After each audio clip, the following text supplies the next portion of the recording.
Let the church say amen. Come on, I know it ain't Sunday morning, but I know those of us that are gathered can do a little bit better than that. Let the church say amen. Good afternoon. We are getting ready to reconvene with the second part of our Black Liberation Theology Institute on this Saturday, April 20th.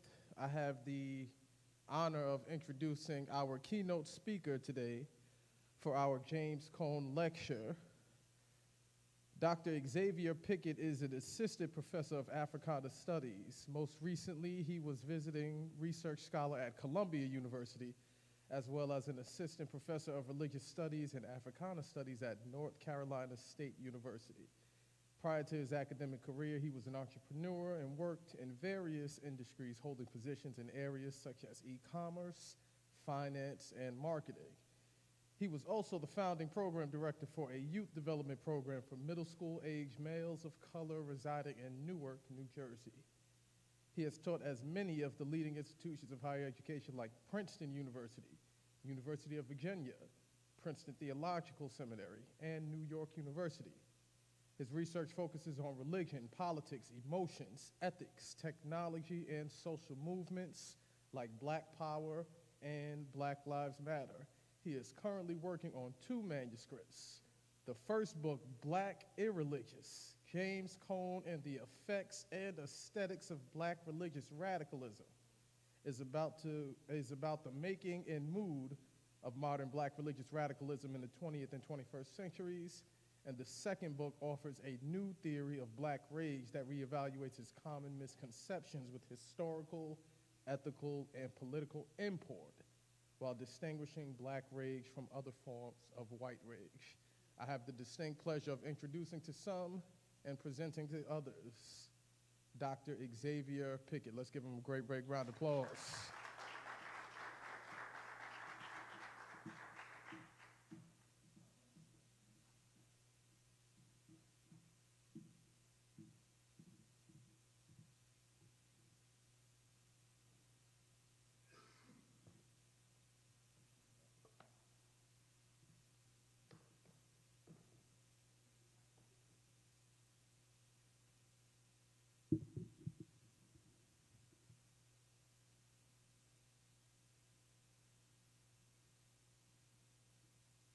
There's so much to say, so much to give thanks and gratitude for. Well, let me start here, and that is to extend my warmest and deepest gratitude and love to Reverend Cassius Rudolph,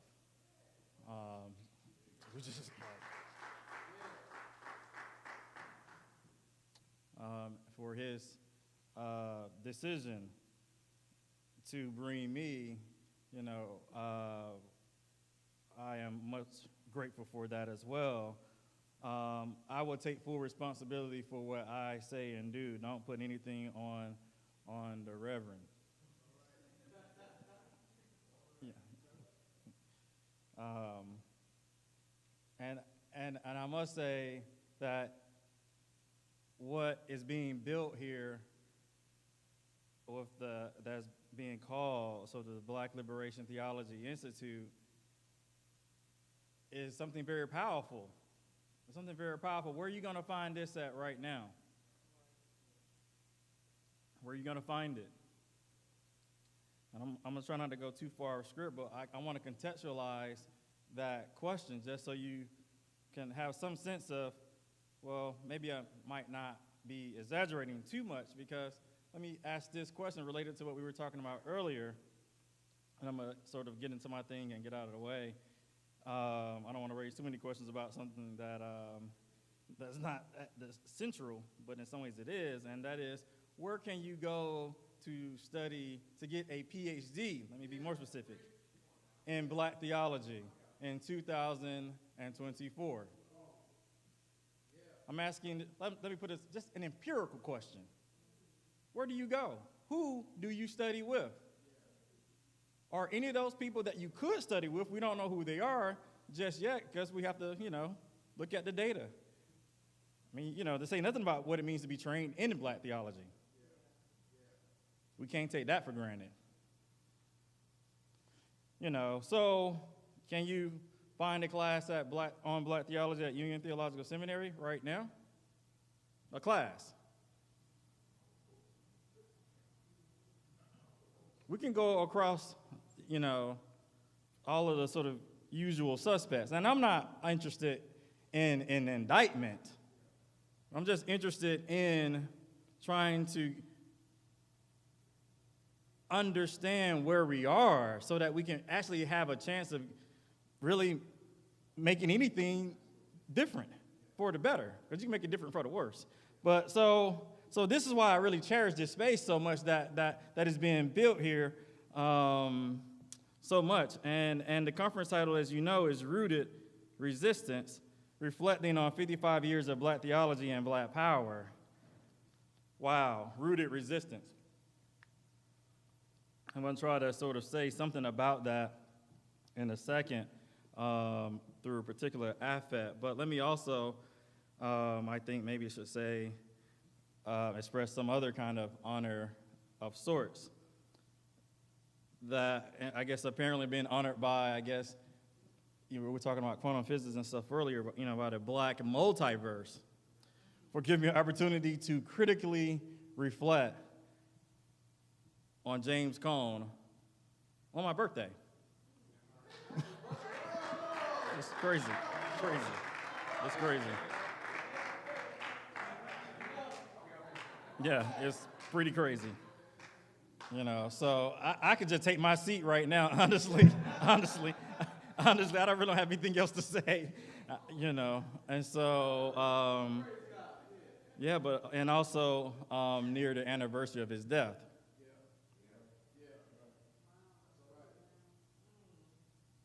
So, the stuff is heavy. So what I want to talk about today, I guess my makeshift title that I'm this is my second manuscript that you heard a little bit about. I'm kind of coming back to it after I had put it down for some time. By some time, I mean maybe a few years, this aspect of it, but I think it's appropriate, and I need to kind of think again with Cone.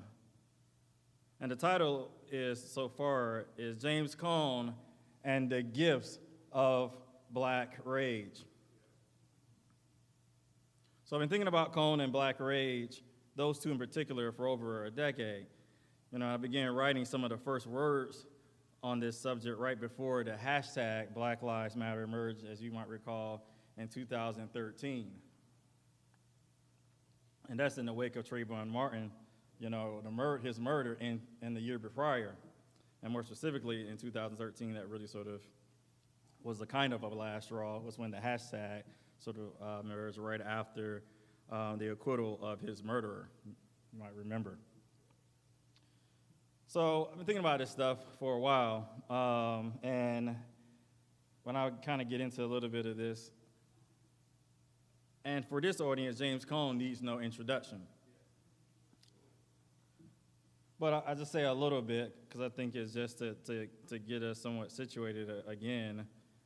It's worth mentioning that James Cone is the founder of academic discipline of black theology, whose academic career began during the civil rights and black power movement and spans 50 years. Having written over 10 books, more than 100 articles, his scholarship intervenes across an impressive range of disciplines from theological studies, American history, biblical studies, musicology. He has also produced 50-plus students who are all over the world, in and outside of the academy. While there are many articles and chapters on Cone, there aren't very many books that focus particularly exclusively on his thought. This is part of what motivates my interest in him and his work in general.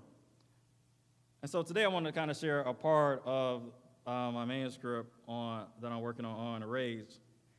And this talk sort of explores black rage through the life and thought of James Cone as a way to reveal the gifts that it has to offer intellectually, ethically, and politically.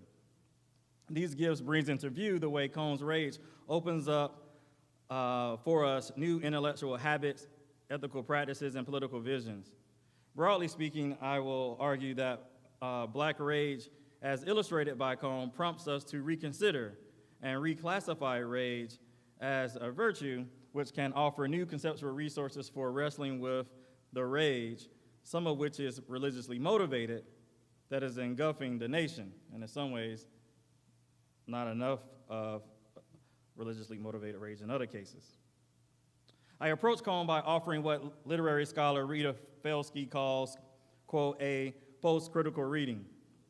By post-critical, she writes, quote, rather than looking behind the text for its hidden causes, determining conditions and noxious motives, we might place ourselves in front of the text, reflecting on what it unfurls, calls forth, and makes possible.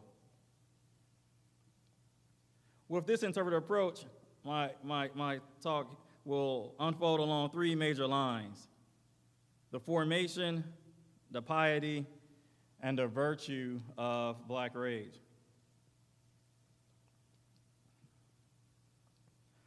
First, the formation of Black rage. Many scholars have commented on the anger and overall passion that suffuses Cone writings. Social ethicist Gary Dorian writes, quote, Cone's early version of the liberationist alternative spoke in a voice of rage. In the foreword to the 1986 edition of Cone's A Black Theology of Liberation, Paulo Freire noted that it is, quote, a passionate book, passionately written, end quote. These kinds of cursory observations tempt the reader into believing that Cone's rage is an addendum to his theological thought, especially when there is no sustained attempt to think through the presence and role of rage in the formation of his theology. This has the unintended interpretive effect of understanding rage to be additive instead of constitutive to his theological thought. An additive interpretation of rage implies that it is dispensable to the interpretation process. However, I offer a constitutive interpretation which accounts for the indispensability of rage for interpreting Cone. That is to say, Cone's theological rhetoric cannot be fully understood without accounting for the rage that forms and informs his thought. In order to better appreciate such an interpretation, it is important to say a word about the historical context that shaped the emergence of his new intellectual project. Before Cone began writing his book, Black Theology and Black Power, in the summer of 1968, and we heard a little bit of this earlier when Reverend Rudolph played some of Cone's last words that are unpublished. That we knew, as Cone describes himself, he was, and overall, that he was already simmering over numerous Black citizens whose lives had been taken by police brutality in those summers. The lives denied by unmitigated state power, of the likes of false arrests and, of course, the operation of the FBI COINTELPRO, counterintelligence program. So the lives denied by unmitigated state power of those likes, and the lives diminished by the manufacturing of racial inequalities and anti-Blackness, poverty, unaffordable housing, and employment discrimination, and and the like. That's just some ways we can trying to index. I mean, the analysts will have to set aside sort of the complexities of the term sort of racial inequality and anti-Blackness and white supremacy, but we can't get into all of that right now. But I just wanted to put a footnote there, but let me keep going. There was much over which to be angry, too much. That anger not only had overtaken Cone, but also many Black folks across the nation. Almost each passing year in the 1960s, one rebellion had become worse than the previous one, from 1965 in Watts to 1967 in Newark and Detroit.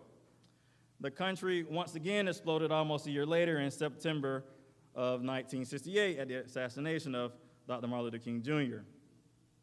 Regarding the effects of King's death on him, Cone writes this, quote, by the summer of 1968, I had so much anger pent up in me that I had to let it out or be destroyed by it. The cause of my anger was not merely my reaction to the murder of Martin King, neither was it due simply to the death of Malcolm X or the killing of many blacks in the cities. My anger stretched back to the slave ships, the auction block, and the lynchings. But even more important were my personal encounters with racism in Burton, Little Rock, Evanston, and Adrian. Cone's rage fueled his desire to write and became his means of avoiding being destroyed by it. Writing through rage was both transformative and generative. First, it was transformative because the rageful process of writing Black theology and Black power, quote, was a conversion experience, Cone says. And he goes on to say, it was like experiencing the death of white theology and being born again into the theology of the Black experience. End quote. Anger transformed an emerging theologian who happens to be Black into a Black theologian. Second, writing through rage, refusing to be destroyed by it, was generative because it gave birth to a new field of inquiry, a new body of knowledge. This birth demonstrates that anger does not always destroy. Angers create new life and new thought. The power of rage not only transformed Cone in the writing process, but also enabled him to write a path-breaking and discipline-forming book in 5 to 6 weeks. This helps to explain the significance of Cone's opening description of his first book. He says, "This work, then, is written with a definite attitude, an attitude of an angry Black man, disgusted with the oppression of Black people in America and with the scholarly demand to be, quote, objective about it. Too many people have died, and too many people are on the edge of death. In the fairness to my understanding of the truth, I cannot allow myself to engage in dispassionate, non-committed debate about the status of Black-white relations in America by assessing the pro and con of Black power.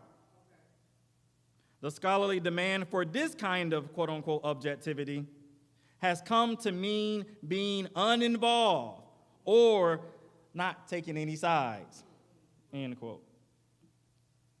This passage appears on the second page of Black Theology and Black Power. Understanding that mainstream academic theological writing took itself to be dispassionate and objective, quote unquote, is always in quotations in a way, you know. Cone was aware of the moral stakes and really immoral stakes and consequences with taking that approach to writing. He discovered that when one writes, one is not only taken aside, but also writing requires one to take a side. Writing does not permit one to find refuge in the vacuous house of objectivity, particularly when the subject of one's writing invariably has to do with morality, suffering, and oppression. Cone had to turn away from that type of academic writing.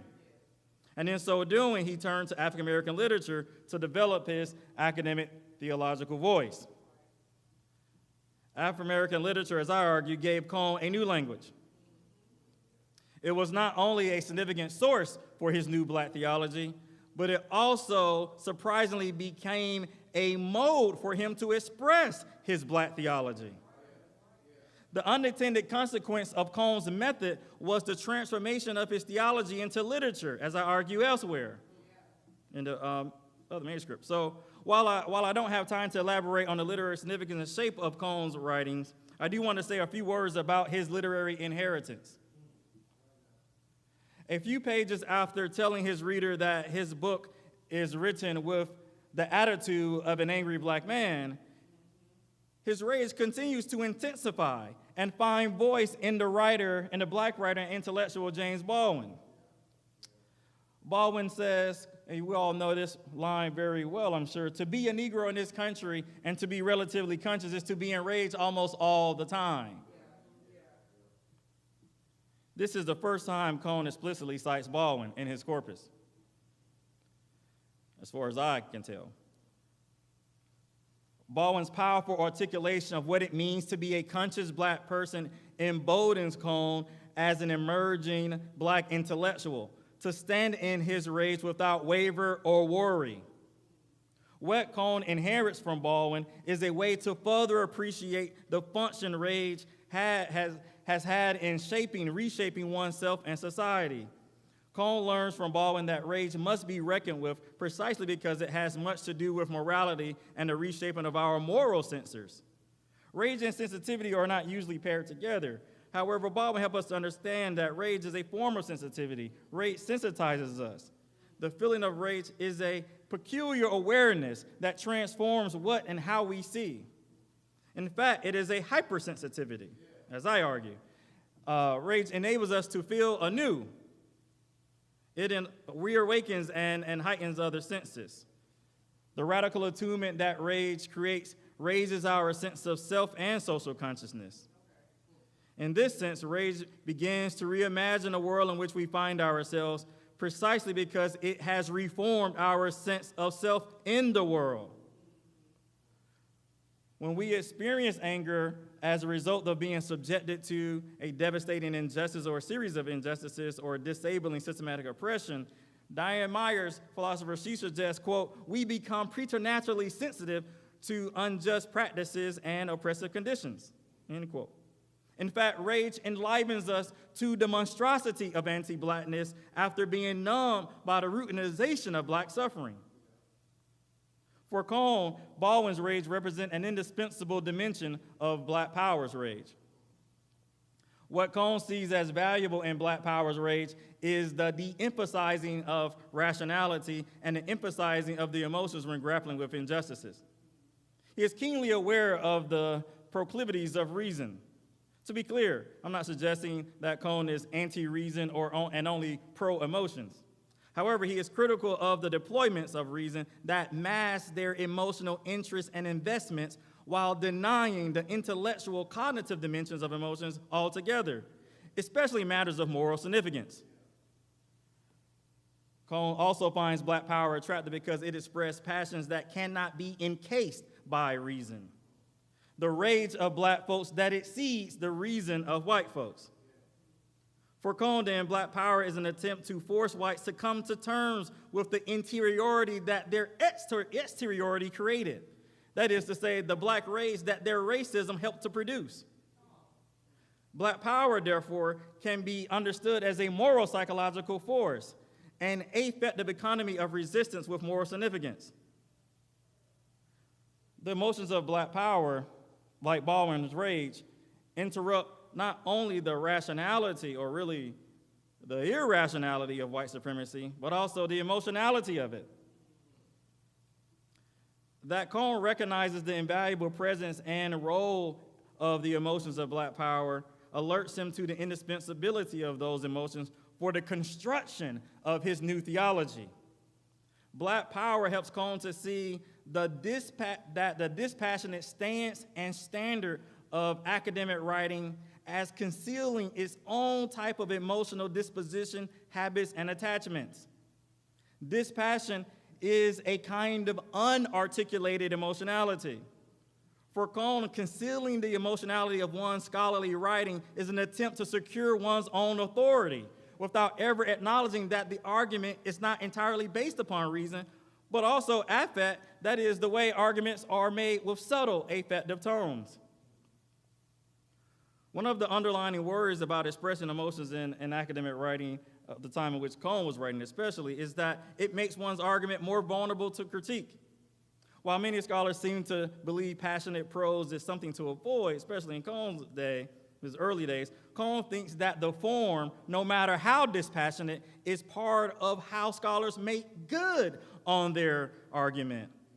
He identifies the seemingly dispassionate and detached stance of white theological discourse as housing a certain form of power, white theological power. In this way, Cone's rage functions as a social index to that power. It registers the way power, and what I have in mind are the mechanisms for sustaining and accruing authority, control, and domination, the way it operates within the academy broadly, and specifically in theological discourse, academic theological discourses, that often reinforces the powers, plural, of the theological and religious academy. Unlike many of Cone's peers, white theologian Robert McAfee Brown is aware of the scholarly and social significance of Cone's rage. He writes, a generalized inquiry, why the rage, has to be particularized, for example, and asks, what are the specific reasons for the rage? And since the specific reasons for the rage are finally clustered around the destructive indignities that whites have visited upon blacks, it may be that the only way to get whites to start listening is by speech that to untrained white ears will sound ruckus and ungenteel. Fair enough when the events being referred to are ugly and vicious. One is not permitted to employ the criteria of gentility to describe abysmal evil. That's Robert McAfee Brown. With the arrival of Cone, his white peers heard for the first time a full-throated articulation of black rage that is theological, but not reducible to theology. The sounds of rage can be terrifying when one recognizes its melodies as involving a treacherous critique of oneself and a call to be a higher self. As political scientist Sonali Chakrabarty attests, quote, engaging with anger presents a risk for the listener in that it demands energy and the possibility of rebuke, end quote. Before Cone, the White Theological Academy was never confronted in their own academic terms with the anti-blackness upon which its white theological imagination is built. Having been sensitized by Cone's rage, McAfee Brown understood that the scholarly demand for gentility diminishes our hearing of the abysmal evil.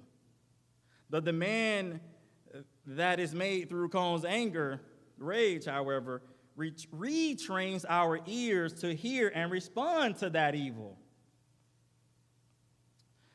This brings me to my second point on the piety of rage. Like the previous unanticipated pairing of rage and sensitivity, rage surprisingly involves piety. Some scholars describe black piety as an act whereby we express loyalty to the sources of our existence, like God, ancestors, community, traditions of struggle. With the kinds of things that make us who we are, provide us with the tools to become who we are destined to be as it goes. The piety I have in mind, however, is less concerned with acknowledging and being loyal to figures and goods, material and otherwise, that comprise our past, but more about being attuned to the potential that past figures might have been able to realize in their own time and ours if they were allowed to live a little bit longer. Rage, then, is an unusual and unexpected act of piety. It refuses to walk around the many thousands gone unjustly.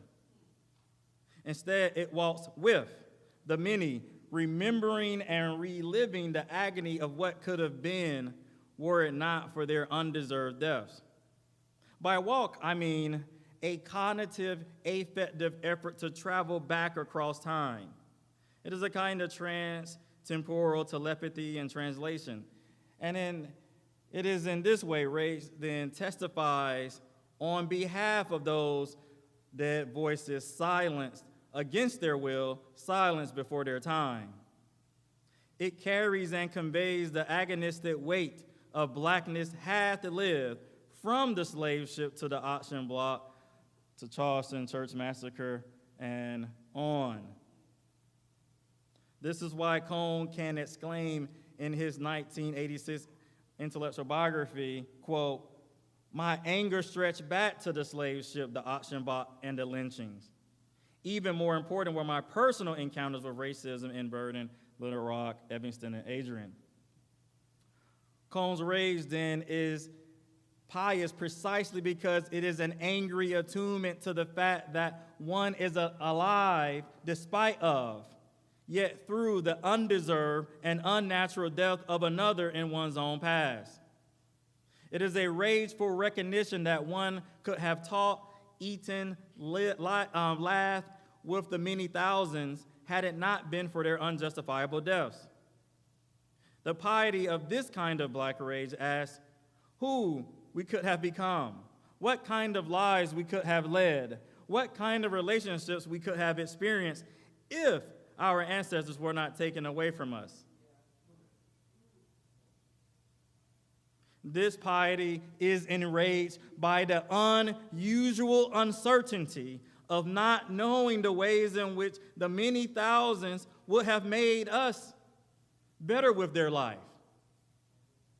Instead of many occasions, they made our lives better with their death. The choice was taken away from them and us. They only can give with their death. They give with life too, but you see what I'm saying, but it was taken away too soon. So rageful piety is different from traditional black piety because it not only recognizes the choices, good or bad, that one's ancestors made in order to make our lives possible, but also the choices that were not available to them, which might have made our lives a bit more difficult. This is why black piety must also be angry. This type of black piety is angry about the cumulative effects of snatched opportunities. It is not petty anger over some spilled milk of the past, but rather over irreparable past harms that continue to create tremendous loss in the present. Before pressing on, I would like to just offer just some clarifications about how I'm conceptualizing and reconceptualizing rage. While it's important to understand that rage is a legitimate response to injury and injustice, the basis of that legitimacy is not predicated solely upon recognition.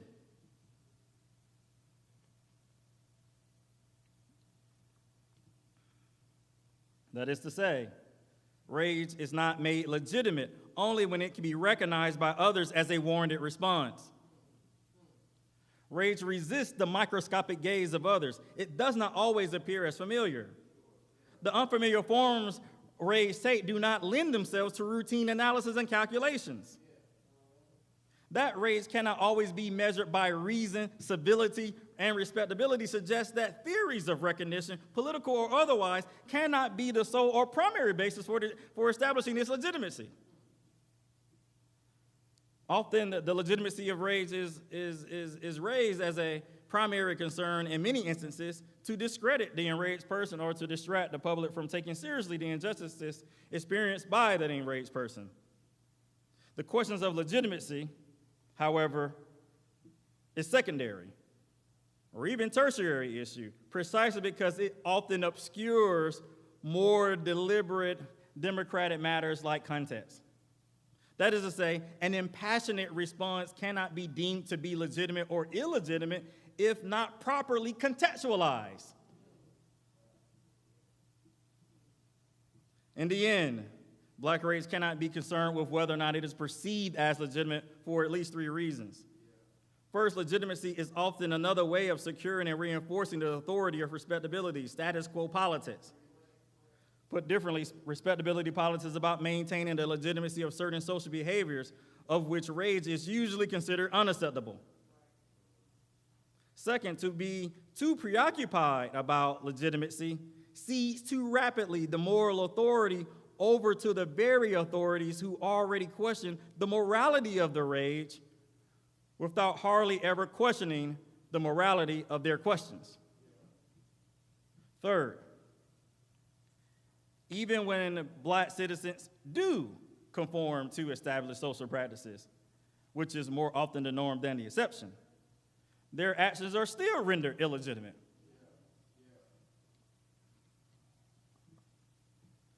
To be clear, I'm not suggesting that there are not circumstances under which rage is illegitimate. I accept that rage in particular moments can be socially and politically unhelpful. I reject, however, a priori judgments about the nature of rage that foreclose considerations about its possible positive effects. In my view, the morality of rage is measured by its consequences, not its wrongly perceived, predetermined nature as uncontrolled, excessive, or dangerous.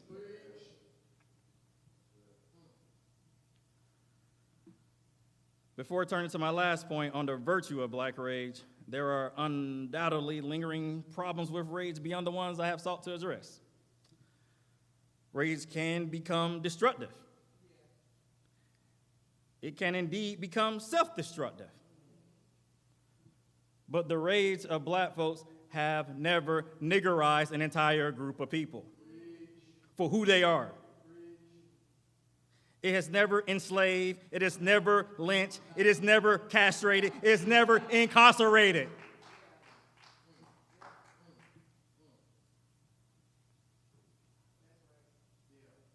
This is the uniqueness and therefore miracle of black rage, in my view.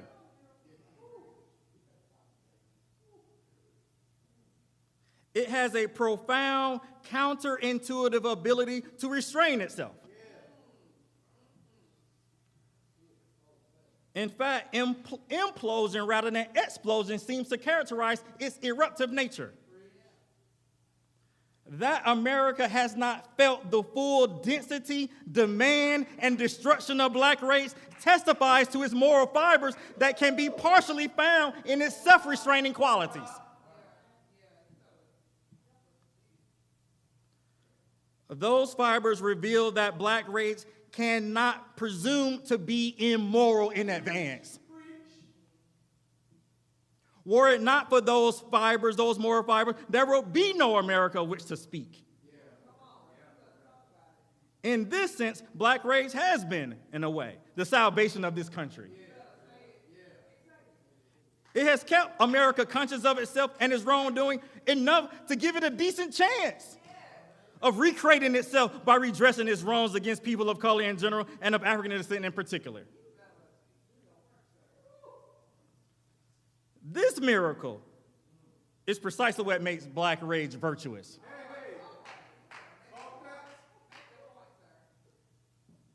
It is a virtue in two senses, moral and politically. There's more, but I just got to get out of here. It is a moral virtue because it makes explicit what motivates and sustains the supererogatory ethical practices of many black folks, making possible the transformation of anti-black sentiments that have been a drag on this nation from its very inception. It is a political virtue because those ethical practices turns out to be good for the political order. Although this country is afraid of black rage and what it might unleash on its soil, it does not actually know what it is.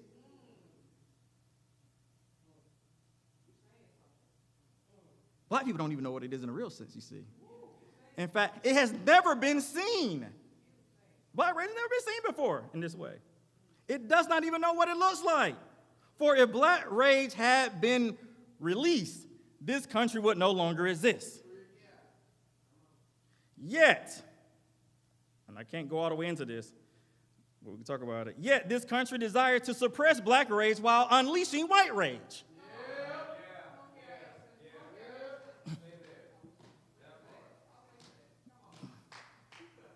But I got to get out of here. So let me. I'll come back. Yeah, isn't? Yeah, I'm trying to stay buttoned up as I can. I don't want the argument to fly too far away. I'm already getting a lot of trouble. So, all right. So let me just sort of bring it together. So largely what this talk has been really about are the unexpected yet fruitful consequences of black rage. It demonstrates how black rage can surprisingly bear fruit. One, intellectually, in the creation of a discipline. Two, ethically, in turning out to be an act of piety. And three, politically, by becoming a virtue and social good. But not only have we considered the unexpected consequences of black rage, we have also examined its unlikely location. That is, we would not have expect for rage to inhabit theological discourse, particularly with the kind of frequency and intensity that is found in Cone's writing. Although Cone articulates black rage within the frame of theological discourses, as I suggested earlier, it exceeds such discourse, precisely because of, as argued elsewhere, the influence of black power and African-American literature, among other places, but particularly those who enable him to transgress acceptable academic writing standards, and in some ways thereby transforming his writing into something like literature. However, that white supremacy is, quote, a theological aberration, as Baldwin says, suggests that it requires a theological accounting, not merely a rational one, but also an effective one. And in my view, Cone offers a way to account and respond to white supremacy at affective and theological levels, many ways that are beginning to take place in so many places around sort of the academy. But Cone was already there 50 years ago. So Cone's rage can be understood as an impassioned, discursive practice animated by the visions, values, and vicissitudes of blackness, fused with a liberatory Christian theological discourse that cuts through racial indifference and inequality. To be clear, black rage is multivocal, multifaceted, and multiform. Cone's rage represents certain aspects of that multiplicity of black rage. The black rage that Cone embodies unsettles unfounded assumptions about the subjects of black rage being the black working class and its consequences, such as being sort of pathological. As feminist literary scholar Bell Hooks observes, quote, in these times, most black folks associate black rage with the underclass, with desperate and despairing black youth who, in their hopelessness, feel no need to silence unwanted passions. In unsettling these associations, Cone reorients our thinking away from the worries about expressing rage, regardless of one's station in life, in such a way that destabilizes the white normative gazes of various sorts, and normative gazes of various sorts, white and otherwise, capitalistic, that deem black rage as undesirable and unacceptable, whereas white rage as desirable and quite acceptable. In reevaluating the role and function of Cone's rage, as I attempted to do, we can better address, in some ways, the worries of another pioneering black theologian, J.D. Otis Roberts, who says, black theology has been caught within a crossfire, within the crossfire of the black rage, white backlash syndrome. On my reconstruction of black rage, Roberts we might want to reconsider whether black rage is a syndrome in a way that can be associated with white backlash. But the fact that black rage is difficult to categorize, even by all kinds of Africana thinkers, suggests that we need a kind of social theory of black rage in order to sufficiently explain what it is and to be able to distinguish between various forms rage take, religious and otherwise, and the ends to which rage lead. I tend to take a theory to embody the descriptive, explanatory, comparative approaches that are central to critical study of religion. But it also pushes those approaches to consider the norms that are embodied within these approaches and the ends to which they are deployed, as well as the ways in which norms motivate and manage certain cultural and social practices. A theory of this sort that I'm just kind of playing around with as trying to get up and running in different ways, a theory of this sort would enable us to make better critical judgments about which forms of rage are more morally, politically praiseworthy or desirable than others in particular circumstances and under certain conditions. And so today and this afternoon, I have only been able to foreground just a small part of one of my manuscripts here and my overall sort of research agenda. I've argued that Cone's rage disabuses us of our familiarity, our overfamiliarity with common portrayals and really misportrayals of the phenomena and problems of black rage in order to envision the promises and gifts of black rage. He models the moral courage to express our rage with intellectual verve. He sensitizes us to the liberatory modes that rage can take and how it can become an unforeseeable gift that has the potential to always surprise us. Thank you.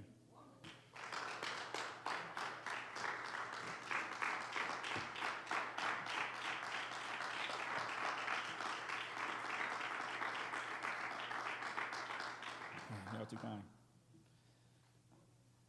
So do I? Oh, cool. I know if we're going to take questions or whatever.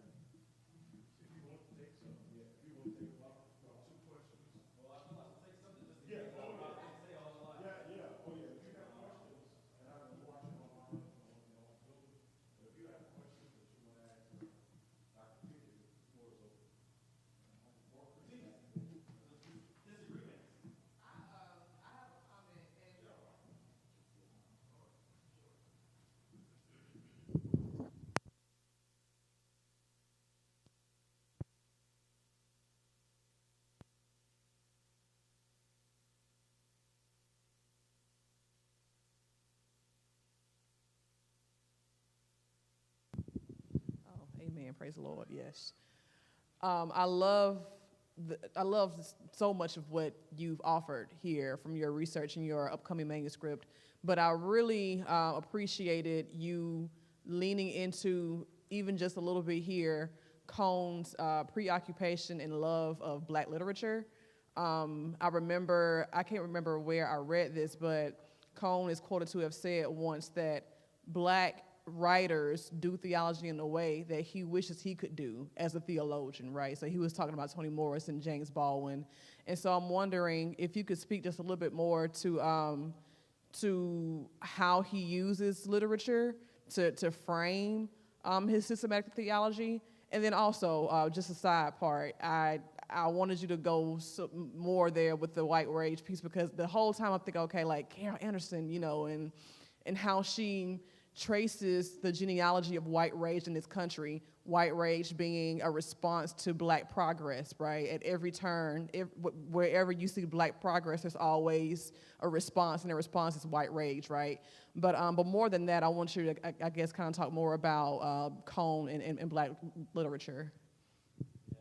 And also because, I mean, my training is my training is in literature, so I mean, yeah. Mentioning that, but I wanted to sort of give add more depth to kind of the argument that I was sketching out. And so, I mean, I think I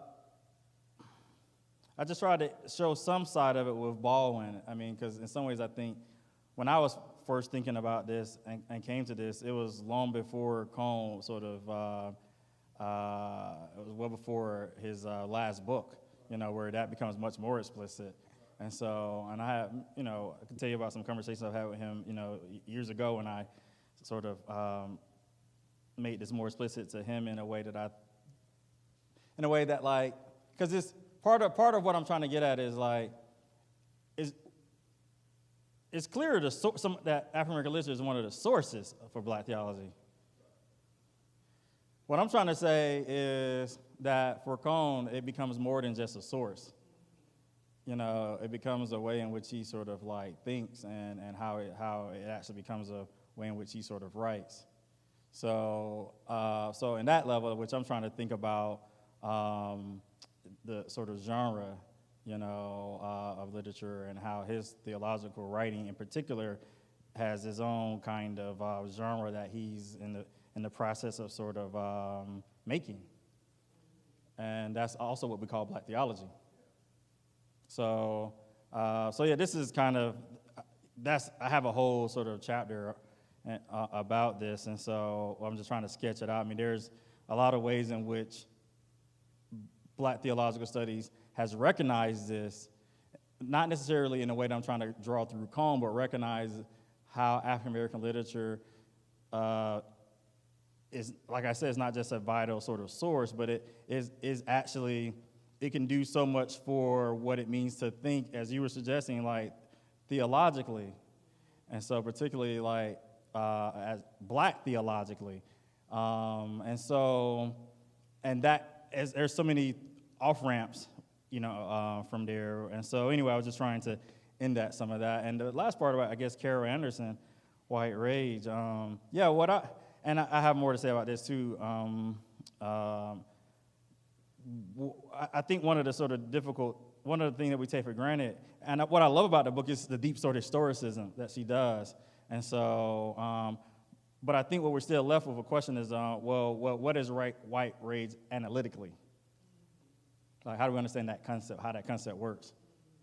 So, like, I think we might think is obvious because rage is not as obvious as, like, what do you exactly mean by rage? What is the white doing there? So is white rage and black rage, like, is it just like, what's the difference between those two? Is it just the fact that one is like lighter skin and one is not? Hopefully that can't be the distinction. If that's the case, then we're already in trouble. And so you see, once you go there, you can see, like, well, what do we really mean? And like, that's my point. So that's why I didn't want to open all that up. And so that's another sort of like part of the book. So I just wanted to get that sort of conceptual sort of piece there because, it's white rage like any other form of, like, any other affects and other embodiments and phenomena is like, we don't know what it is just because we think whenever we see it. We think we know it when we see it. In certain forms, sure, but again, any sort of like phenomena, experience, emotion, whatever, like anything, it takes on so many different forms. So if you assume you know what those things are in advance, then you may not actually be able to sort of track it, much less understand it, and much less resist it in the way that you really need to. And you said binaries too. Yeah, exactly. Yeah, and I think the binaries are useful for my purpose, at least in the sense that you get a contrast, an important contrast.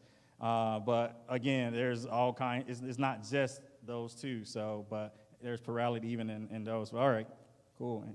Yeah, thank you.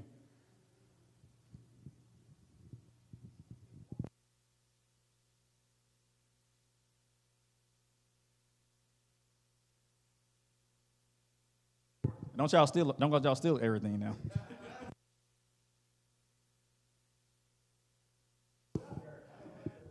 Amen. Let's give Dr. Xavier Pickett. Thank you so much for giving us some insight on the magnificent work that you're doing on your research, and we're looking forward to those manuscripts which will turn into publications that we can glean and look and learn from.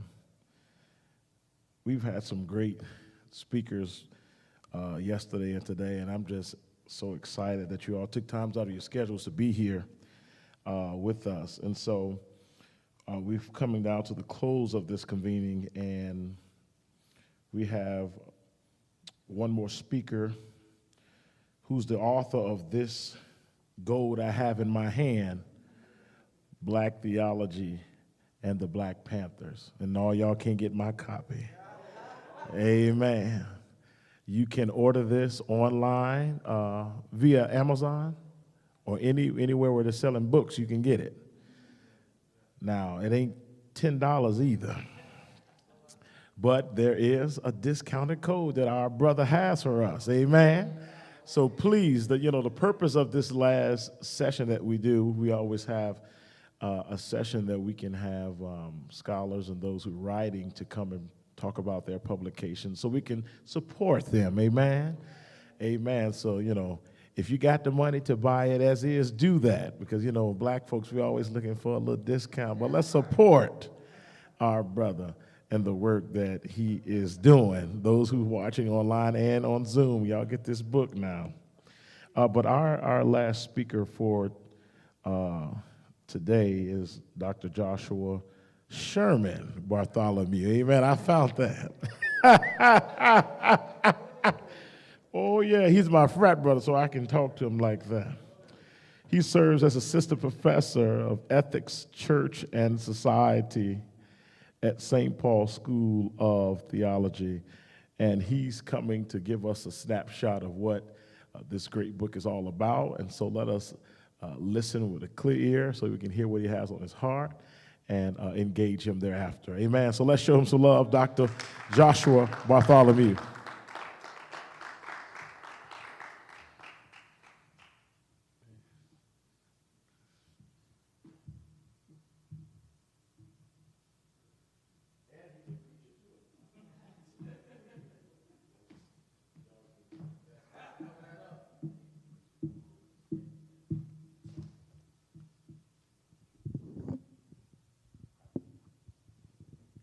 Thank you.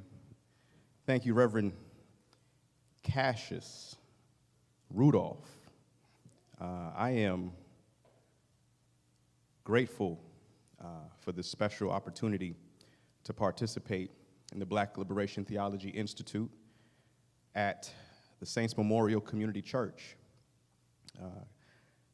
Good afternoon, everybody. I'm really excited to have this conversation with you today. As Reverend Cassius said, my book is called Black Theology and the Black Panthers. My research deals with the relationship between economic justice and racial equality. I look specifically at the Black Panther Party as an economic model of racial justice. This is the work that brought me to seminary. I didn't know it at the time, you see. Dr. Cone, as we heard earlier, really dedicated his journey in spirituality and in faith through seminary to finding language. And luckily, I had Dr. Cone, who was able to carve out space and provide the language for me as I was searching for the language to put together pieces and fragments of my own research. And this is what it culminated into. Now, I do want to begin by centering the work of Dr. Cone. But just to give you an overview of where I plan to go with this conversation, I'll then talk about the need for economic theory to inform the development of Black theological discourse. And then I want to explore a history of economic praxis that I believe we must reclaim and reposition for a vision of a just global society. Now, I wrote my book because Black liberation theology as a platform for Christian social ethics has its roots in the US Black Power movement of the late 1960s and 70s. Now, while Black liberationist ethics remains a radical response from Black Christians to the mainstream of white religious history, scholars had yet to fully establish an economic model of social justice that develops Cone's initial formulations, theological formulations of Black power. For Black power, racial politics of liberation referred to economic and political self-determination for Black people. The most revolutionary example of racial politics for Black liberation during and after the Civil Rights Movement and during the Black Power movement was arguably the Black Panther Party. Therefore, by highlighting the economic and political praxis of the Black Panthers, I wrote my book to show that the Panthers' overall strategies of self-determination through Black socialist praxis would prove to be one of the most impactful precedents of racial politics in US history. And it needs to inform liberationist politics, particularly liberationist ethics. Now, my book, to my knowledge, is really the first ethic of resistance that builds upon principles of Black socialism and offers an alternative to capitalism that's missing from Black liberationist and womanist discourse. Now, methodologically, as womanist scholars argue, so I borrowed a womanist methodology to do my research, and much of this was informed by my experience as a community organizer. When I lived in Denver, it was right around the time that the Black Lives Matter movement really emerged. And I had finished coursework, I had finished comprehensive exams, and I felt really isolated in Denver. I didn't really know too many people. I grew up in Boston. I spent a lot of time in New York, so Denver was a new land for me. But I had heard that people were doing activism, specifically around, remembering the Selma March and so on. So I decided to go out and just check them out, right? See if I could sell T-shirts and make some friends. This turned into me becoming part of the official charter of BLM in Denver. Okay, so in this group now, given the politics of a BLM is, as I'm sure everybody knows, a Black woman-led, queer folk-centered group. as a heterosexual black male, there was a lot of adjustment in terms of organizing my perspectives in ways that would reorient and support black women leaders. And it helped me to reshape the work I was doing in writing my book. That on-the-ground experience taught me to really take to heart the idea, right, as women and scholars argue, that if black women are liberated and lifted up, then surely everyone else will be. And so I used a womanist meta-ethnography in my book, highlighting voices of former Panther leaders Angela Davis, Elaine Brown, and I also centered womanist themes from Kelly Brown Douglas and Jacqueline Grant to frame a Christian ethic of economic liberation. I also utilized womanist Joan Martin's reading of enslaved women's relation to work, which guided my approach to the construction of a labor ethic that comes at the end of this book. Now, the guiding premise of my book, and this is really important, is that capitalism cannot and will not improve the lives and conditions of all people. In an anti-black racist society, there are two main historical problems with the modern capitalist modality. First, it's highly individualistic. It confines all theories of agency to the individual as the ultimate entity in society, both neglecting processes of racialization, and it facilitates a reductionist approach to what kinds of decisions people can make within a free market. The second problem, which is related to the first, is the way modern capitalist relations make sense of the idea of freedom. Liberal or neoclassical economists believe that their conception of a free market will solve all social ills. To them, a free market entails equal freedom to decide what to do with a monetary budget. People are equally free to make their choices given the budget constraints that they face. This is how freedom is understood. However, their conception entails no consideration of race, class, gender, and differing sets of opportunities within a free market. Instead, its view of freedom, consists of freedom from something, whereas most Marxists or folk like me who utilize Marxist thought as a tool of analysis focus not on whether people are equally free from something, but whether people actually have the same kinds of opportunities, the freedom to become or to do. And in the US, black liberationists understand that patriarchy, racism, poverty, these are preordained. Are not preordained. They're largely the outcome of specific institutional structures in a racialized society, right? So in other words, the method of supporting capitalism's injustices, human nature's unchecked pursuit of self-interest is a social construct, okay? Now, although capitalism is not the prominent topic in black and womanist theologies, it has always played an instrumental role in shaping the problems of black communities. The impact of capitalism for black people can be seen as early as the enslavement of ethnic peoples from Africa for the purpose of forced labor in the Western world. According to historian and former Prime Minister of Trinidad and Tobago, Eric Williams, the very existence of British capitalism, which is the model and parent of capitalism everywhere, depended upon the slave-grown cotton of the US. So to speak on American slavery or the black slave experience in the US is to speak indirectly on its traditional capitalist context. Slavery and capitalism are symbiotically related. You see, the system of slavery became the consequence, the system of racism became the consequence of slavery, utilized to preserve a status quo that commodifies black bodies in our capitalist society. My book is a response to this reality for black communities.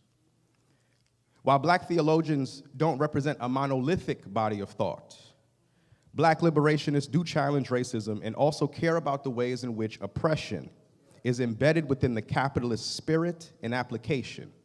So in this way, for Black liberationists, privileging the role of Black experience for theological construction becomes a modality not just for analysis of racism as social sin, but also of capitalism through notions of classism and economic exploitation as fundamental theological sources of oppression and God's revelation. Now, while Cone did not systematically develop an alternative model to counter capitalism, his earliest work, Black Theology and Black Power, did reject the white lie that Black laziness and inferiority caused Black poverty. In My Soul Looks Back, Cone constructed an explicit link between economically marginalized people and God's revelation, where he claimed that for the church to have its experience be valid for determining God's will, it must be in concrete solidarity with poor persons who are struggling for freedom. Womanists have also contributed to this conversation, not just by providing correctives to Conian theology, I'll call it, but in Katie's canon, for example. Katie Cannon asserts that the evil of modern racism gets its distinctive shape from the capitalist structure of labor exploitation.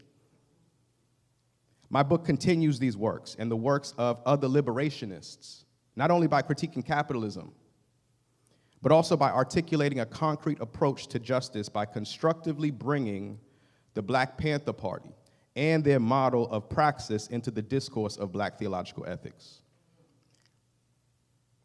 Now I'm going to talk about the Black Panther Party. As one of the most trenchant critics of American racism, imperialism, and economic exploitation, the Black Panther Party became the most widely known Black activist political organization of the late 1960s. Founded in 1966 in Oakland, California by Huey Newton and Bobby Seale, the Panthers were innovative community activists who applied civic laws of self-defense against manifestations of systemic racism, advocating politics of self-determination as tactics of freedom for Black communities around the world. Notorious for wearing distinctive Black leather jackets and Black berets, and often openly displaying weapons, the need to build self-sustainable, interconnected communities from the margins of society influenced the intellectual and socio-political philosophies of the Black Panther Party. As members of a long tradition of Black people in the struggle for freedom, the Panthers were most of all a revolutionary Black American socialist organization. Their radical views of racial justice laid an important foundation for moral visions of a just society. Now, it's necessary to note that the public image of the Panthers was preeminently masculinist, often affirming hierarchies in the realm of sex and gender relations that they militantly challenged in the area of race relations. Now, over time, most of the rank-and-file members of the Panthers were women. Okay? However, male supremacy persisted. The Black women who increasingly joined the Panthers were far more active than the men, enforcing the Panthers to focus on critical gender and sexuality concerns. As more women joined the Panthers, modeling a mixed gender organization that practiced gender and sexual equality remained a hard-fought battle. However, as more and more Black women joined the Panthers, their work and leadership did indeed help to shape the entirety of the Panthers' politics. First publicized in May of 1967, the Black Panther Party's original 10-point program covered demands that were essential to survival. They believed that Black people would not be free until Black people were able to determine their destinies. They believed in reparations and cooperative economics with the socialist twist. See, after Martin Luther King's assassination in 1968, the Panthers picked up where King's Poor People's Campaign left off. At this point, the civil rights practice of nonviolence against racial exclusion had few obvious targets and could no longer generate massive, widespread support. The Panthers filled this vacuum, both locally and internationally, frequently helping poor and Black communities with problems with landlords, spousal abuse, or the police, and filing for status as an official non-governing organization of the United Nations. See, chapters sprang up all over the US, from LA to New York. From 1967 to 1971, from 1967 to 1971, the Panthers' politics of armed self-defense and revolutionary community services gave them political leverage, forcibly contesting the legitimacy of the U.S. and provided a culture of self-defense for black disenfranchised people. Even though they structured their ranks like a paramilitary force, they were not just about armed action. They were a legitimate voice of black people and took care of a broad range of the community's needs. They also considered themselves to be the vanguard party of the Black Power revolution. Now, by the fall of 1968, the Black Panther Party announced its intention to launch the Free Breakfast for Children program. This was in Oakland, and it was one of its core and most notable community programs. By 1969, in April, the Panthers reported feeding more than 1,200 children per day at 9 facilities in California, Illinois, and Iowa. By November, the program spread to 23 cities nationwide. And at the height of the effort between 1969 and 1971, virtually all chapters ran a free breakfast for children program at some point. While children ate their meals, members taught them liberation lessons consisting of political education and black history. From August of 1969 through August of 1970, the Panthers developed an array of community programs and chapters throughout the country. These programs included the Free Breakfast for Children program, liberation schools, free health clinics, free food distribution programs, the free clothing program, child development centers, the free shoe program, the free busing to prison program, the Sickle Cell Anemia Research Foundation, free housing cooperatives, the free pest control program, the free plumbing and maintenance program, renters assistance, legal aid, the seniors escorts program, and the free ambulance program, among others. Now, these programs are mostly run by Panther women, and they help to raise public consciousness about hunger and poverty in the United States. Now, one of the most impactful features of the Panthers' activism occurred in the Chicago chapter, led by Fred Hampton. While all Panther programs redistributed wealth in society through their practices of cooperative economics, Fred Hampton and the Chicago Black Panthers also built alliances by June of 1969 with the White New Left, the Communist Party, the Puerto Rican Young Lords, the Chinese American Red Guard, the Appalachian Young Patriots, as a social site of racial collaboration and solidarity. Each racial activist group represented a model of economic justice, and these groups shared a revolutionary commitment to class struggle across race, and it's the only one of its kind that we've seen since its time. It's now public record that the FBI created a counterintelligence program called COINTELPRO that assassinated Fred Hampton and suppressed the coalition's insurgency to change the US capitalist system to a more equitable socialist one. The FBI infiltrated the Panthers and shrouded its politics, ultimately discrediting their image and repressing the organization's long-term potential. By 1971, the Black Panther Party was quickly unraveling, and the greatest strength of the Panthers' politics after 1971 were its notoriety and its concentration of relationships and resources in Oakland. Now, during the Black Power movement of the 1960s, James Cone urged black churches to join it. Black Theology and Black Power was a sensational debut. It not only allowed Cone to forge relationships with several leading black nationalist groups, but also to play a leading role in a major nationalist group. However, Cone had experiences with the Black Panthers that made him reorder his strategic priorities. Ultimately, Cone was willing to support black nationalism and Marxist organizations on a secondary basis, but resolved that his primary loyalty was to the liberationist wing of Christianity. Therefore, Cone paved the way for this work by leading an invitation for black churches and black scholars to dialogue with one another.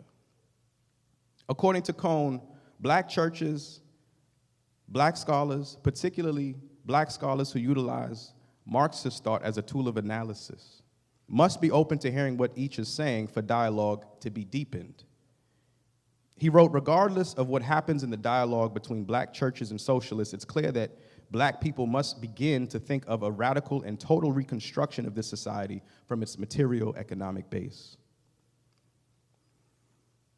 Now, the Panthers emerged during the Vietnam War, and this is really important because that was a time of heightened anti-colonial sentiment in the United States. This gave them a broad base of support from allies. So my goal in writing my book is not to advance the Panthers' cause, right? That's, at this stage, it's impossible. I mean, it's a different historical context. But it is to elevate their philosophical contributions to the field of economic theory. To put simply, the Panthers performed an important service for black and womanist theologians. They modified European Marxist thought by emphasizing the need for poor and black communities to gain significant control over their lives. While there is a plurality of Marxist beliefs, the Panthers fashioned a unique form of Marxist thought that was concerned specifically with black people's ability to control the means of production and to establish themselves as unexploitable communities of resistance. The Panthers were able to present a sketch of human liberation primarily because they stressed that people must liberate themselves from settler colonialism.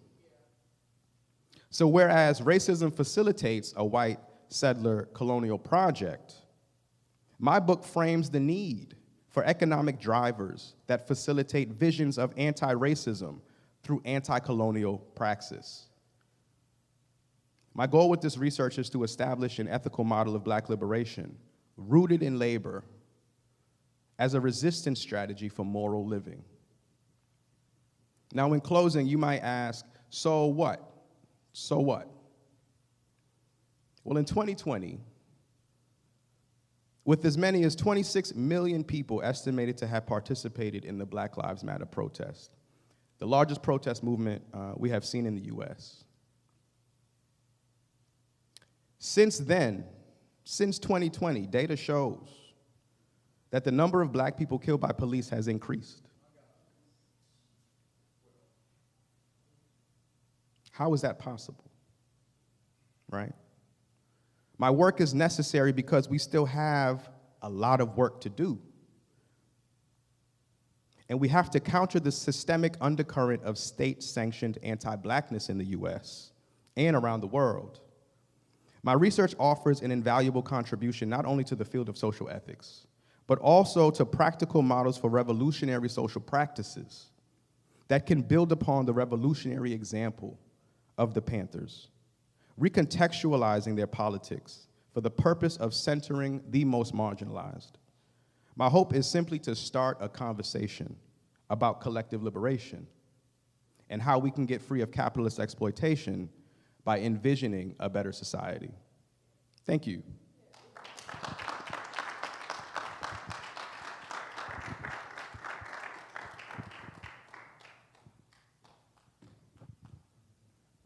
Brother, thank you for that excellent presentation and elaborating on your book project, which I can't wait to read and use in my comprehensive exams next year. But we are going to open up for a brief Q&A real quick if you have some time. So my question is about allyship, and I love the historical example that you pointed to with Fred Hampton, and I want to ask about making a distinction, especially as black Christians, between who are our allies and who are our friends. And I say that to say, I think it's often necessary for us to build those coalitions with allies, but as frequently as the historical moment can change in this colonial context, those allies can become our enemies real quick when our interests no longer exactly align. So can you talk to some of those challenges that we have? Can it get directly into the conversation about what do we do with intersectional conversations in black church spaces while we're still in a very vulnerable space where we're trying to formulate our own identity? Absolutely, yeah. In some semblance of concrete ways. So like those challenges between working with other groups constructively, but then when those relations may break down because it's not just about ideological disagreements, there's real world issues that may lead to us not loving each other in the best ways amongst those allied groups. So can you speak to some of those challenges? Absolutely. Can everybody hear me? Okay. So I'll use the example of, post 1971 with the Panthers, right? Much of the reason the Panthers lost a lot of momentum, COINTELPRO was a huge part of that. And they also had some internal issues, right, related to gender and power dynamics in the group. But the government was able to manipulate some of their support after they ended the Vietnam War. It was sort of like a concession to a lot of anti-war folk who were supporting the Panthers, right? So concessions really become the enemy of a revolutionary group when allies, so to speak, right, are perhaps not fighting for your specific cause, but something tangential. If there's a way to meet their need, it can zap the support and the strength of the actual movement, right? So I experienced this as well when I was organizing with BLM, right? And I'll say, allyship is an interesting word. Co-conspirator may be a more powerful word, right? Accomplice may be a more powerful word, right? Because everything we're doing to challenge the status quo, right, may at times really put you in situations and predicaments that can bump you up into laws, right? And as we know, everything that's legal is not right, right? So if you're protesting, it's important to have allies or folk with you who understand the social power dynamics that exist when you all are not in that activist space anymore. You see, and I'll give an example, right? So when I was organizing with BLM, there was another group called Surge, right? Showing Up for Racial Justice. Showing Up for Racial Justice. They are a group who organizes white people, right? A group by white people for white people to organize white people in support of black racial justice groups. And BLM was, at the time, one of the biggest ones. So we had a lot of collaboration, so to speak. But that collaboration was not a sort of one-to-one. It was a situation where you have to have a power analysis. You have to understand some level of social theory to really utilize, if you're a white person in this case, right, that white privilege to support black people, right? And in practice, sometimes that looks like using your body to get in between, in this example, black folk and police, if we're marching or we're doing direct actions or creating, all black space, right? The Panthers, I think, were a great example of how it can be effectively done, specifically when you look at the Rainbow Coalition led by Fred Hampton, because the white Appalachian group that worked with them, the Young Patriots, that was not an easy relationship to form. You see, the Young Patriots were a white Appalachian group that would don the Confederate flags as their moniker, as their symbol, in the same way the Panthers had the panther, right? And so when they first came together to try and work together, the Panthers, told them, you have to denounce that. That's not something that you can bring into this space and think that, we can collaborate effectively together. It took about a year or two for them to really work out those differences. And this involved, sleeping in the same houses together, right? Sharing space, community meals, a lot of relationship building. But it was necessary for the Young Patriots to see the Black Panther Party as the vanguard in that context, right?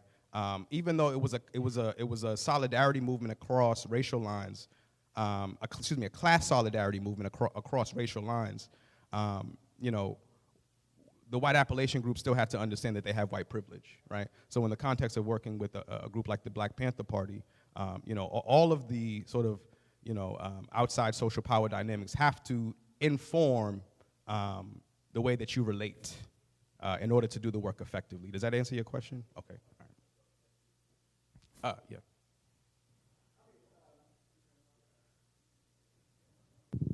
There we go.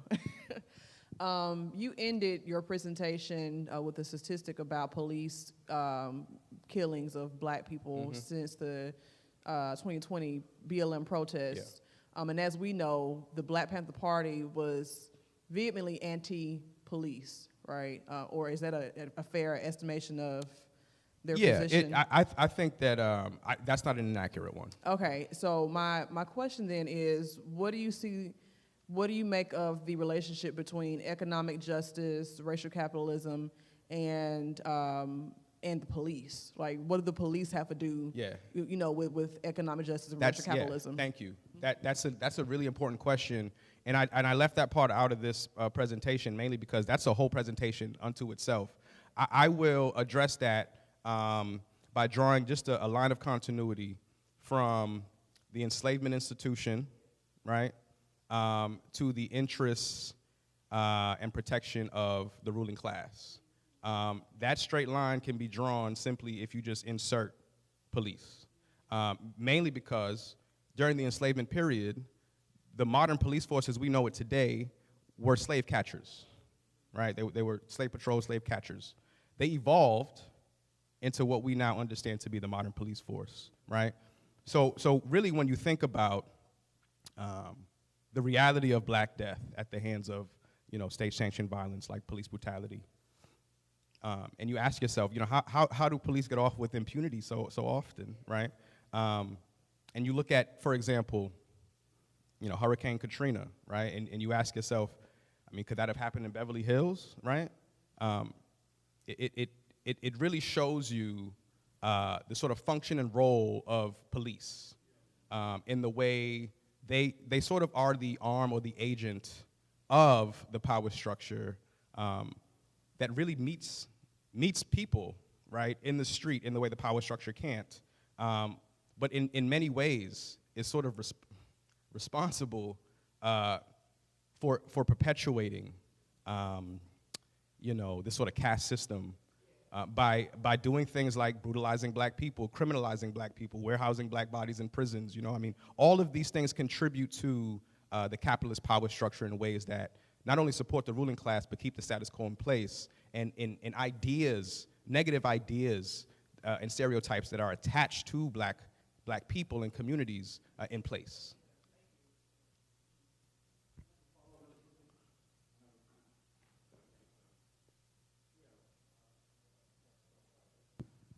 Yeah, relatedly, I'm just wondering, how do you think about and make sense of, too, the sort of an important shift from self-defense, armed self-defense even, to sort of the Panthers sort of shifting to kind of more what you're underscoring so powerfully, community service sort of, or, you know. Yeah. How do you, what do you make of sort of, like, I Yeah. mean, there's good reasons to do all the things they did in terms of the service. I mean, Yep.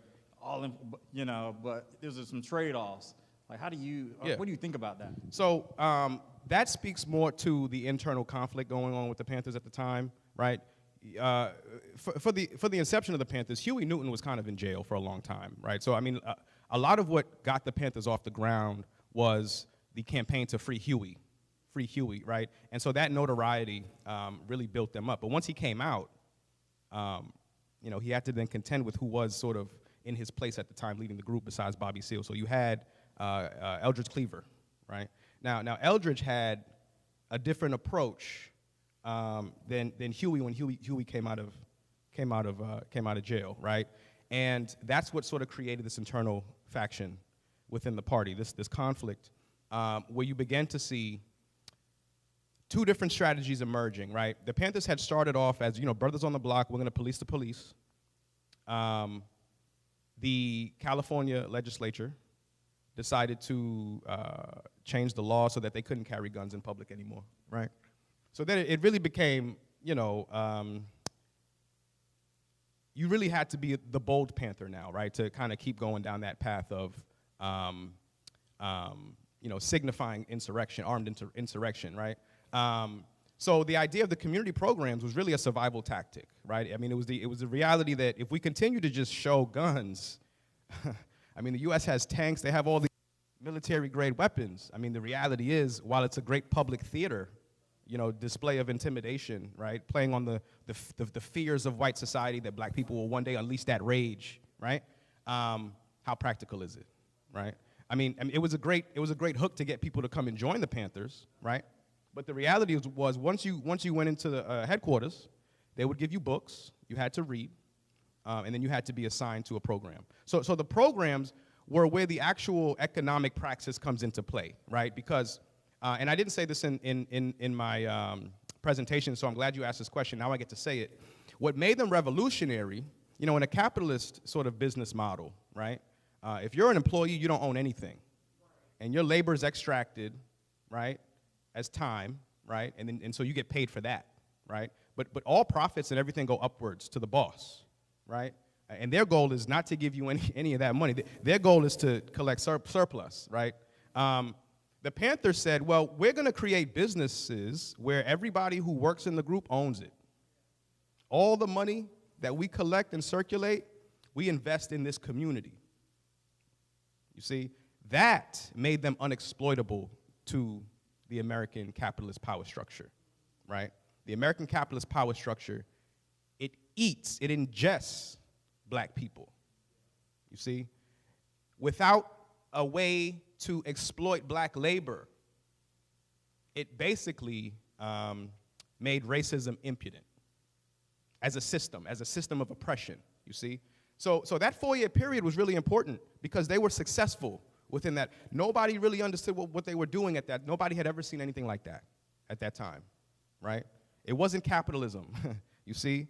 And so once the FBI and CIA, once they got hip, that's when you began to see the invention of things like SWAT teams, right? You began to see COINTELPRO really ramp up its repressive apparatus and activities specifically against black nationalists, because COINTELPRO has 5 departments, okay? It has 5 departments: white nationalism, communism, socialism, the left, or the new left, and black nationalism. It never bothered black nationalists to this extent, right? Until the Panthers, right? Everybody here is familiar, I'm sure, and if you're not, we're going to talk about this. J. Edgar Hoover's most famous quote: "We have to prevent the rise of a black messiah," right? This is on the heels of Fred Hampton really building momentum with his movement, right? A month to the day he said that, they assassinated Martin Luther King. You see? And then they turned their sights on the Panthers. And so they began to create SWAT teams and so on, and then you began to see assassinations, right? That period after 1971, the Panthers were never able to kind of reclaim that momentum of economic praxis. They then had to deal with so much repression. But this is why I believe my book is important. I don't think we typically know this about the Panthers. We don't talk about the Panthers in this way. I think we romanticize and sensationalize the black afros and the black power and the black love, which is important and necessary for their message. But they were economists in the way that you think about economic revolution, right? They were social theorists, right? And when you leave that piece out of their legacy, you literally miss the point of what they were doing. Okay, so I'm trying to reclaim some of that energy. I'm trying to reclaim some of the constructive thought that comes with that around, what's the role of capitalism if we're trying to get free as black people, right? What's our relationship to it? What's our role as communities of people who are not all, one class of people even, right? How do we understand accountability as black people in community, knowing that, some of us have it better off than others, right? Angela Davis says, One of the biggest lessons we all need to learn and understand in order to really make any progress against the capitalist system is that individualism is our biggest enemy. All right, so.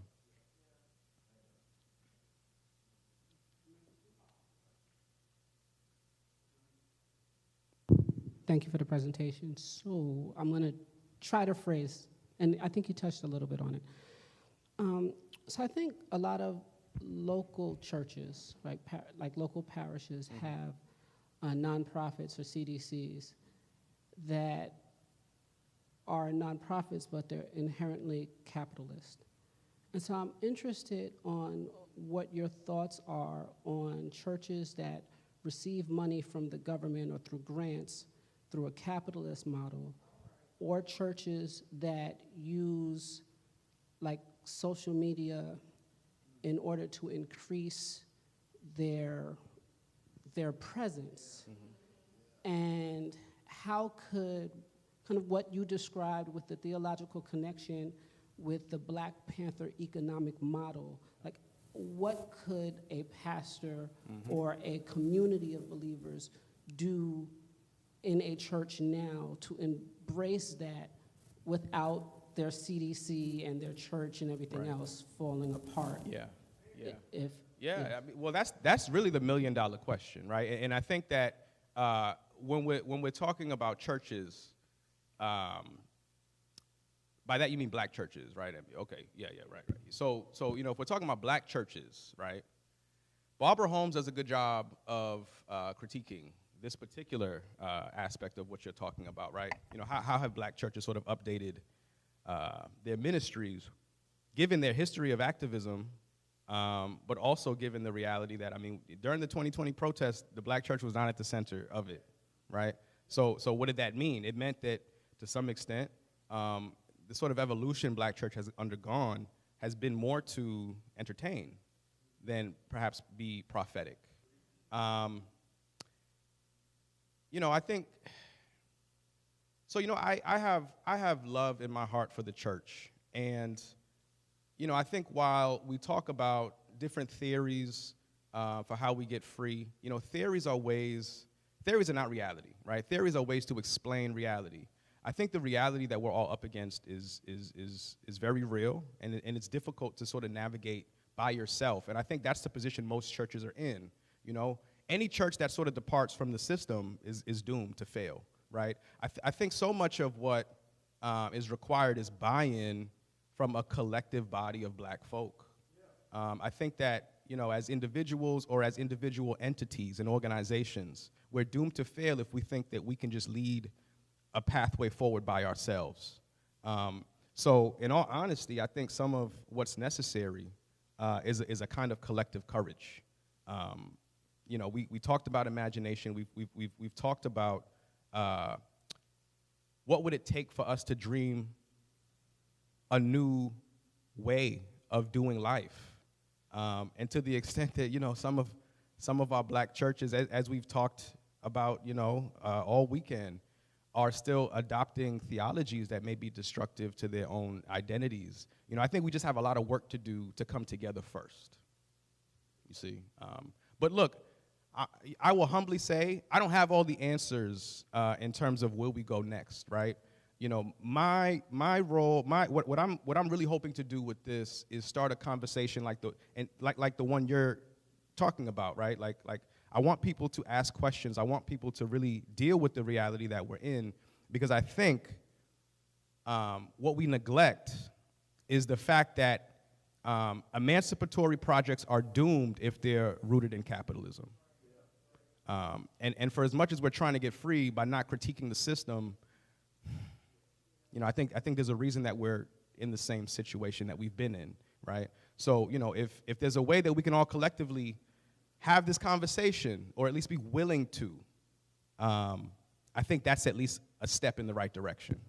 And so can I ask a follow-up question? Sure, yeah. Just because I don't know and you might have the Absolutely, answer. yeah. So I would see, like, and I think now they need work as well, but denominations like PNBC or NBC, right? Like, they were at one time emancipatory projects, but they were rooted in capitalism, weren't they?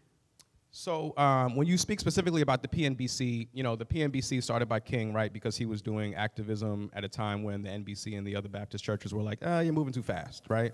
King was not a socialist, right? And I'm not saying that we can just exit capitalism, right? It doesn't work that way, right? I am saying that we need to problematize capitalism. We need to problematize the ways in which we participate in it, particularly as communities. What does that mean? So in my book, I do speak at the end about an ethic of dismantling. You know, what does it look like if we all collectively decided that we have the power to dismantle the system, right?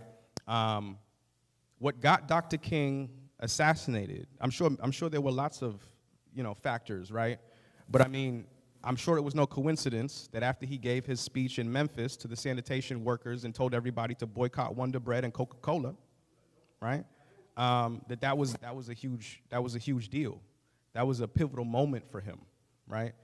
You know, how do we use our imaginations to collectively think about what we do with our money, right? Every dollar we spend in the world is a vote for the kind of world we want to live in. You know what I'm saying? So how do we think imaginatively and creatively and constructively about, you know, who we are first as black people, and then what we do with the money we earn? I think it kind of starts there.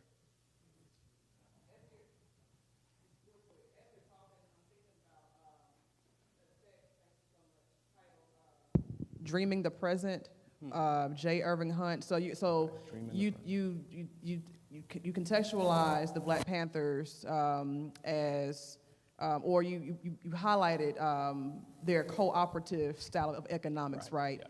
And so in that text, that author, he emphasizes the cooperative, you know, economics and politics of activists in the 30s. And so the very thing that you're saying right now, like reimagining, you know, not just our money, but how we live together, you know, right, economically, right? I feel like I'm wondering, I feel like I'm rambling, but I'm wondering if there is a connection between the cooperative movement of the 30s of Black activists and what we see with the Panthers in the 70s. I'm just a thought. Yeah. You know, I can't say that I know for sure, right? But I will say that, you know, the Panthers are, you know, and I said this in my presentation, you know, they are part of a long history of resistance, right? I mean, if you think about Reconstruction, it took 100 years after Reconstruction for the Panthers to emerge, right? So I mean, it took organizing 100 years before the Panthers figured something out, right? And even then, it wasn't really in a neat vacuum. You know, you had the civil rights movement, right? You had the assassination of King, and then you had this almost like fed upness, right? You know, you had Black Power emerge as a call for political and economic power. So I think to the extent that perhaps that wasn't a goal at one point, right? Like challenging capitalism in that way. In the 30s, perhaps by the time you get to the Panthers, it becomes a real focus. It becomes a real goal. Some of the analysis around the issue becomes attached to anti-capitalist analysis, you see. And it took specific things to happen for that to really take place, right? Including you know, the assassination of Malcolm X as well, right? And the Panthers were really there. The Panthers were the children, they say, of Malcolm X, right?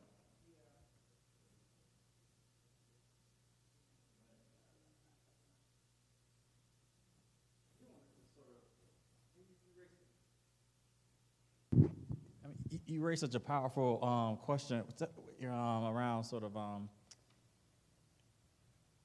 mean, what I hear you sort of, I guess, identifying and Dr. Bartholomew was sort of responding to. I just want to sort of think about this a little bit more, because I think this, I mean, we have to sort of grapple with, and that is like how, in some ways, Black Power became sort of equated and identified with sort of Black capitalism. I mean, this is where Huey, you know, he just goes off on this point. You know, the Black Power, I mean, this is Black capitalism in his words, a hoax. but in some ways, when reflection and discourse and imagining started happening around black liberation, it started to sound a lot like black capitalism. And churches, particularly when they said, well, how do churches sort of like be involved or sort of like, pushing back against various forms of exploitation, particularly economically. Well, we just, build a bigger building, have good websites, and build our brand, and so it's just like, well, it's like more capitalism, and so much of how capitalism circulates is through sort of the aesthetics. So this got to the social media, that you're bringing up too. I mean,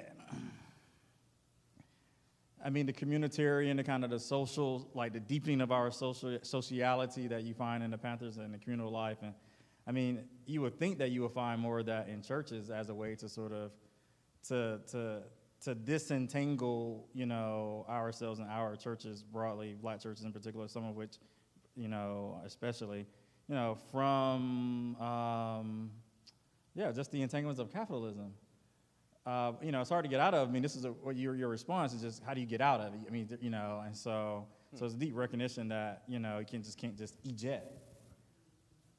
But we better figure out yesterday, day before yesterday, 10 years ago, 100 years ago, but more and more these days because capitalism has taken on so many more forms, and those forms are putting so much pressure on more areas of ordinary life. Such as even to say nothing about housing. Can you anybody afford to buy a house if you haven't already got one, no matter where you live in this country? Right. And we talk about liberation, so, anyway, there's no real question. I just wanted to sort of I don't know if that's, I feel like we need to take that up at some point, or some kind of conversation, formal or informal. I appreciate your presentation, Dr. Thank you. Bartholomew. Thank you. I'm hearing you talk, and what comes to mind is Dr. Bettina Love, and she works in the education space, and one of the things that she says is, education can't save us, we have to save education.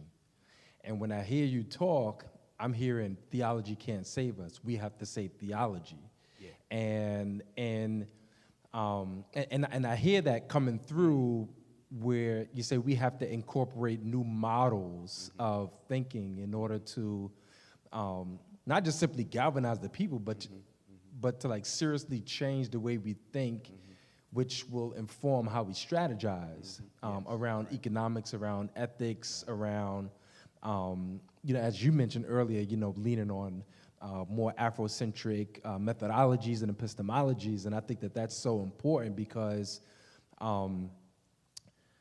right, I think about the church, and part of me is frustrated with the way that we've been doing church, for a long time, and I see the rage coming through James Cone. It's not just about the dancing. It's not just about C flat or anything. We have to raise the consciousness of our people to a place where we are, as you both, I was just so happy to hear in both of your presentation that, giving credence to womanists, right. Theologians and scholars, and that's so very, very important because their scholarship and their line of thinking is, provides the fuel, in my perspective, to our liberatory movement. So, I'm just appreciative of your line of thinking, and it's just helping me to to further radicalize my theology in a sense. So I appreciate. No, and I appreciate you saying that. Before I took my position at St. Paul, I was serving as a youth pastor in Boston at my home church, 12 Baptist Church. The pastor Willie Bodrick II. And I worked with a brother named Dr. Emmett Price in Boston. He's now the director of the Africana Studies program at Berklee School of Music. Dr. Price and I and some other church leaders, we were able to secure over $2 million in Lilly grant funding to create programming for youth and young adult ministries in Greater Boston. What I fought really hard to install at 12th Baptist was a particular program that included 3 things: college readiness for young people, biblical literacy, and political education, right? I realized so much of what piqued my interest when I heard Cone talk for the first time was that I was already revved up from political education growing up in Roxbury. You see, I grew up about 2 blocks away from where Malcolm X lived when he lived in Roxbury. So I grew up in Boston with a lot of black consciousness all around me, you see. Farrakhan was from Boston, the Honorable, right? So even though I was grew up Christian, right, I would still hear a lot about my blackness growing up. So Cone really was the first person to make me think, oh, I'm not alone in the way I'm thinking about this thing, right? I mean, I think the genius of what he did was he took what all of us probably do or did, right, before we heard of black theology in claiming our blackness and our Christianity at the same time, and put language on it, gave it vocabulary, right? Genius, right? But how intentional are we at our churches, when we think about our young people and how we form our young people spiritually, right? How important is it, how important do we think it is to form young people, not just according to Scripture, but also, according to social consciousness and the reality of, political injustice, right? So, I think part of what we need to do is think about how we do ministry, right, and be very intentional. I mean, the Panthers, they were effective because they were doing political ed. And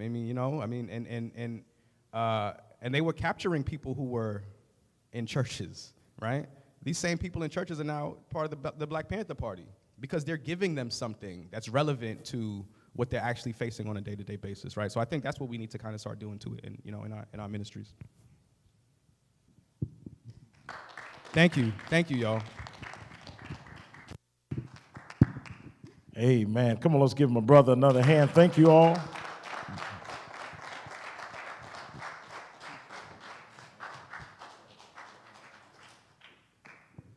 Listen, I don't take this weekend for granted because you can't pay for the type of scholarship that we've had today and yesterday. Not for free, ain't that right? So I don't take for granted that you all took time out of your schedules to be here. It lets me know where your heart is, and I am just so excited about the work that you all are doing in this realm. And again, let us know how we can help. We want to be thought partners together to set our people free. And so as we come to a close at our annual convening, I'm filled with nothing but gratitude for you all being here and those who are watching online. As we leave from this place, we commemorate the anniversary of 2 pivotal works in our movement, Dr. Cone's Black Theology and Black Power. And it's funny, rather ironic that our brother talked about the economic piece of the Black Panthers, but we can't forget about Jim Foreman's Black Manifesto, both 55 years ago. So we're reminded of that profound legacy of Black liberation theology and the ongoing struggle for justice and liberation. We know about Dr. Cone's groundbreaking work that challenged us to confront the intersection of faith and liberation, urging us to root our theology in the lived experiences of Black people. And Foreman's Black Manifesto sparked a movement for reparations and justice, calling attention to the centuries of exploitation and injustice endured by our folks and in Black communities.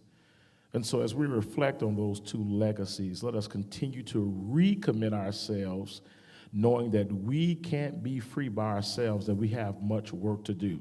And so as I close, I was thinking about Dr. Gary Dorian's speech that he gave just a week ago at Morehouse.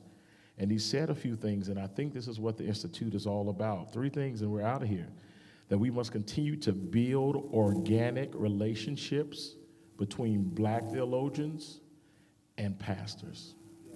That this work must be done on the local level. For black theology to truly be transformative, we need to foster authentic connections between black theologians, black pastors, and churches. By working together, we can ensure that black theology remains rooted in the lived experiences of our communities and effectively taught in our churches. And that's what we're trying to do here, Saints. We want to be a model to say if we can do it here, everybody can do it. Second thing is educating the masses in the church with good theology. Black theology must be accessible and relevant to the masses in the local church.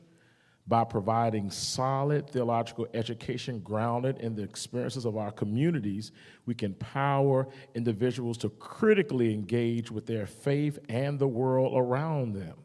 And then lastly, building new organizations that bridge the divide. Building new organizations that bridge the divide. Activists, theologians, and pastors, we must continue to work together to bridge this divide between the churches, focus on social justice, and those who might not be there engaging in this work. By creating these new organizations and partnerships, we can bring together diverse perspectives and experiences, fostering collaboration and unity. So this weekend has been marvelous, and I can't wait to really sit down and look over our notes and to go back and listen to the videos and the panels to really put something together. We're going to be working on a toolkit that we can give to churches. We want to put some practicality behind the work that we're doing, amen? So thank you all so much for being here with us. It's been a phenomenal 2 days. We're looking forward to next year. Follow us at saintsmemorial.nj.org/Black Theology, and you can find all the information about what we're doing. Again, support our brother, get his book, and let us do the work that God has called us to do for such a time as this. Amen. Thank you so much. God bless you.